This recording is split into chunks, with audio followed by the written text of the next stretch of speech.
मार्च 2025 से नवरात्रि का आरंभ होने वाला है। नवरात्रि का पहला दिन माता शैलपुत्री को समर्पित होता है और इस दिन विधि से मां की पूजा के साथ नवरात्रि के पहले दिन ही कलश स्थापना की जाती है। लेकिन हम में से अधिकांश लोग ये नहीं जानते हैं कि देवी दुर्गा की पूजा में कलश स्थापित क्यों किया जाता है। आइए आज जान लेते हैं। असल में कलश को तीर्थों का प्रतीक माना जाता है और इसकी स्थापना एक जगह पर देवी देवताओं का आवाहन करने के लिए किया जाता है। पौराणिक मान्यताओं के अनुसार कलश के विभिन्न भागों में त्रिदेवों का वास होता है। कलश का आकार गोल होता है और इसका मुख छोटा होता है। कलश के मुख में भगवान विष्णु, कंठ में भगवान शिव और मूल में ब्रह्मा जी का स्थान माना गया है। कलश का मध्य भाग मातृ शक्तियों का निवास स्थान माना जाता है।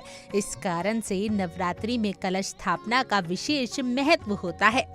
चलिए अब समझते हैं कि नवरात्रि में कलश स्थापना के समय कलश में क्या डालना चाहिए।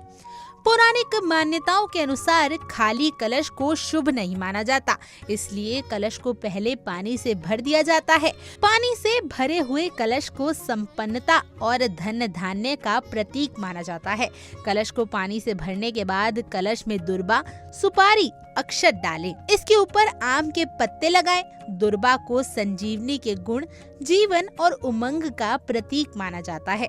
नवरात्रि में अधिकतर सभी के घरों में जौ बोने की भी परंपरा है। काफी लोग इसको अलग अलग नाम से पुकारते हैं। कुछ लोग इसे खेतरी बीजना कहते हैं तो कुछ इसे अलग नाम से पुकारने लगते हैं। लेकिन क्या आप जानते हैं कि जौ या जवार क्यों बोए जाते हैं?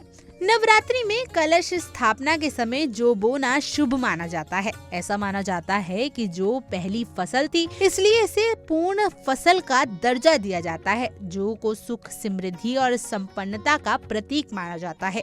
तेजी से और घने बढ़ते जौ सुख समृद्धि का संकेत देते हैं।